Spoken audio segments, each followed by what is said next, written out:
So we had an unbelievable evening in Salt Lake City, Utah, and I hope they go with us. I hope they go with us. I said, we have to stop there. We stopped, and we had an amazing evening there. But let me just tell you, and the way I finish is very simple. Our country is not winning anymore.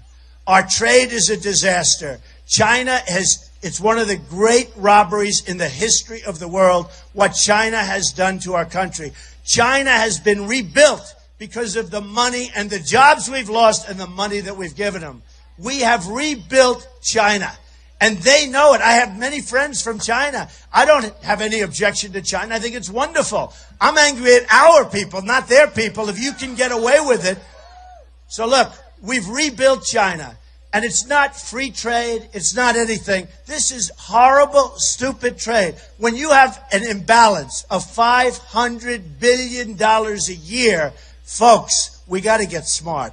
I have Carl Icahn. I have the greatest negotiators in the world. I have the greatest business people in the world. They've all endorsed me. They say Trump's the only one that knows what corporate inversion is. You look at the corporate inversions, companies, Pfizer, great company. Pfizer just announced they're leaving, the great drug company. Thousands of jobs. They're going to Ireland. Many companies, as you know, are going to Mexico. Carrier Air Conditioning, Nabisco, Ford. Where are they going? They're going to Mexico. Mexico, mark my words, Mexico is a small version of China. And we better get smart, and we better get smart quickly. So, you know, I tell this story, and it's sort of obvious, but it relates to a lot of things. Now, my wife and my daughter Ivanka said to me, act presidential, act presidential. Like in the last debate, I acted presidential, okay? I acted. I didn't hit little Marco, and I didn't hit Lion Ted. I didn't want to hit him. I wanted to really impress my daughter and my wife, and I said, all right, I'll act. And I won the debate. You know, I've won every single debate according to the online polls. I don't know. Because I know that Cruz is a good debater, but he can't talk. You know, he talks to you. Hey, wah, hey. Not the right guy. Not the right guy. He's not going to be the right guy. And he's not going anywhere, so it's not going to happen. The only one that can go, and I say we make it before the convention, by the way. It's a lot of nonsense. You have these stiffs like a Mitt Romney. The guy's a total stiff. Did he let us down? This guy is a loser. Did he let us down? I mean, here's a guy, goes up, he's so devastated, he forgot to campaign in the final month. He gave it to Obama. Believe me, that election, I'm going to beat Hillary so badly, but let me just tell you,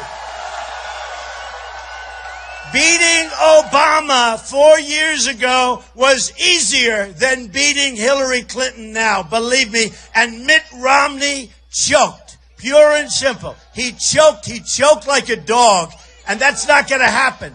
That doesn't happen with me. So here's the story. We're going to tell our companies, come on back, folks, come on back. You left. We had incompetent leadership. You left. And they're not going to come back. They're going to say, we're not coming back. Why should we? We're in Mexico. We're all over the place. Here's what we have to do. You know, Jeb Bush would say, he is not a conservative. I'm conservative, folks, but I'm also like smart. You know, smart. Hey, look, Jeb spent $48 million in New Hampshire. I spent $2 million. I won in a landslide. He was number 6. I mean, give me a break, okay? Give me a break. He is not a conservative. I am a conservative, but, you know, they get me on trade because they say he's not a free trader. I'm a free trader, but it's got to be smart trade. It's got to be good for us, not bad for us, okay? And if our incompetent politicians use political hacks to negotiate trade deals, people that have no clue about money or deals, that have not read The Art of the Deal, in all fairness, and don't intend to, it's not of interest to them. Look at John Kerry. Look at the deal he made with Iran. One of the worst deals ever negotiated. One of the worst deals ever negotiated. Look at, it's a disgrace. It's an embarrassment. By the way, on that deal, we should have never, ever even started until they give our prisoners back. You know that. We should have had them back years ago. And once they got back, we should have gone in and told them, oh, by the way, the $150 billion, sorry, folks, We're a debtor nation, folks. We owe $19 trillion. We don't have it. Sorry, you're not getting the money. And you know what? After about 2 days of turmoil, we would have saved, believe me, $150 billion, okay? That deal is such an embarrassment. Well, our trade deals are just like that. Our trade deals, Sergeant Bergdahl, 5 for 1, right? We get Bergdahl. They get 5, who's a traitor. We get Bergdahl. They get 5 of the great killers that they've coveted for a period of 9 years, and they got them. And those guys are now back on the battlefield trying to kill us all, and we got a traitor. Big deal. But that's the way. And by the way, a traitor that supposedly 5 or 6 young, beautiful soldiers were killed trying to find him and get him back, okay? That's our deals. That's the way we negotiate. Not going to happen anymore, okay? Not going to happen anymore. So what we're going to do is we're going to tell our wonderful businesses that deserted us, they left us, and I'm not even blaming them. They had no reason not to, because nobody talks to them. Do you think anybody went to Carrier and said, listen, you're letting all of these people go. You're moving to Mexico. Please don't do it. Here's the deal. They don't do that. So they move into Mexico, and I would say, whether it's me, I want to do it myself. I know it's not presidential. It's not presidential. It's not presidential for the President of the United States to call up the head of Carrier. Hello, this is the President. But I don't care. It's so much fun for me. I love doing it. Please don't take that away. Please don't take that away from me. I love deals. So whether it's me or one of my killers, because do I know them? I know the great ones. I know the bad ones. I know the overrated ones. I know the ones you've never heard of that are better than all of them. But whether it's one of these killers or whether it's me, but let me do it, okay? At least with Carrier, please. So I call up. They say the President of the United States calling for the head of Carrier. I get him on the phone. I say, listen, here's the story. Good luck in Mexico. Enjoy your stay. But here's the story. You let go of 1,400 great people that helped build your company. And I really love, by the way, I love the pictures of your new facility. Here's the story. Every single air conditioning unit that you make, every single one, as it crosses the border, and we're going to have a real border because we're going to have a wall. We're going to have a real border, okay? We're going to have a big, beautiful wall that nobody's crossing and nobody's going underneath either, by the way, just in case you had any questions. Don't worry about the tunnel stuff. Nobody's going over it or under it. And we're going to have, by the way, a big, beautiful door. And people are going to come into our country, but they're going to come into our country legally.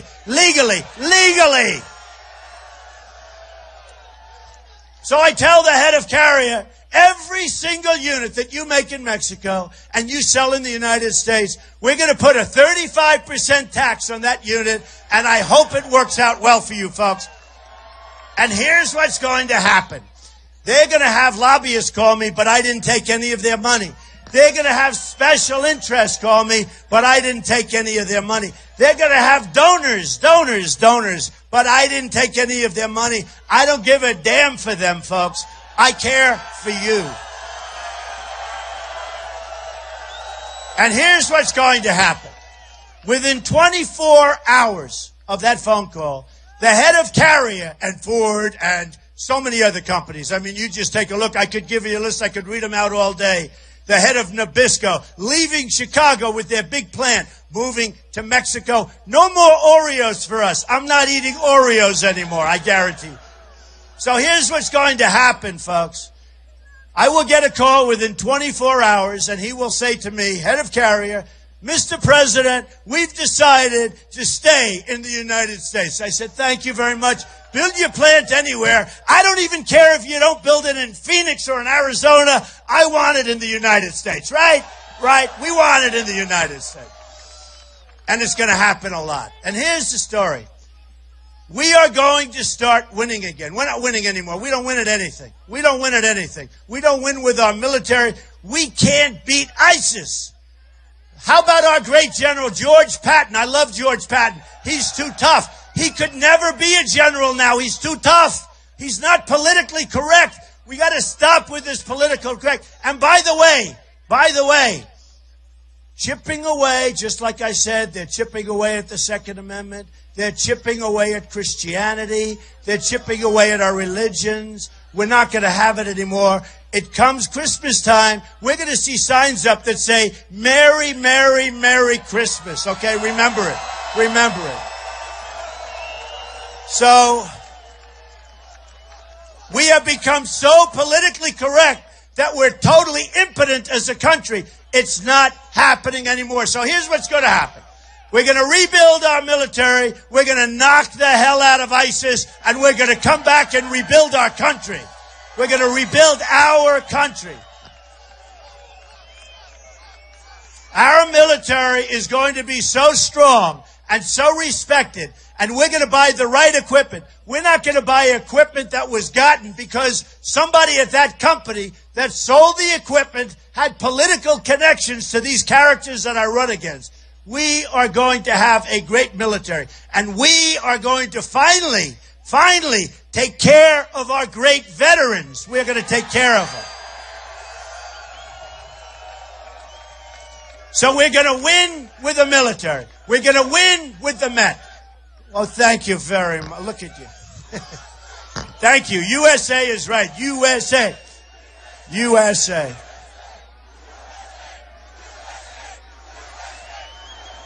Thank you.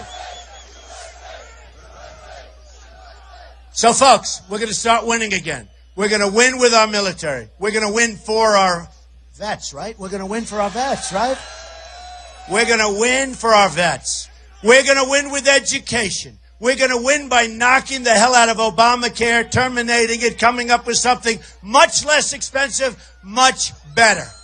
We are going to win in every aspect of our lives. We're going to win so much. We're going to win with our Second Amendment. We're going to win big league with our Second Amendment. We are going to keep winning at every level. We're going to win so much that you're going to come and you're going to say, Mr. President, we're winning too much. I can't stand it anymore. And I'm going to say, I don't care. And you know where we're really going to win? This is for the people of Phoenix, for the people of Arizona. We're really going to win at our border. We are going to win at our border. And we're going to build the wall. And ladies and gentlemen, I love you. You have to go out. You have to vote on Tuesday. You will never be disappointed with me. I'm not going to disappoint you. We are going to bring our country back. We are going to take our country back. We are going to have victories again. You are going to be so proud of your family, yourself, your president, and your country. We are going to win again all the time. Thank you very much. I love you. I love you. Thank you very much. Thank you. Thank you.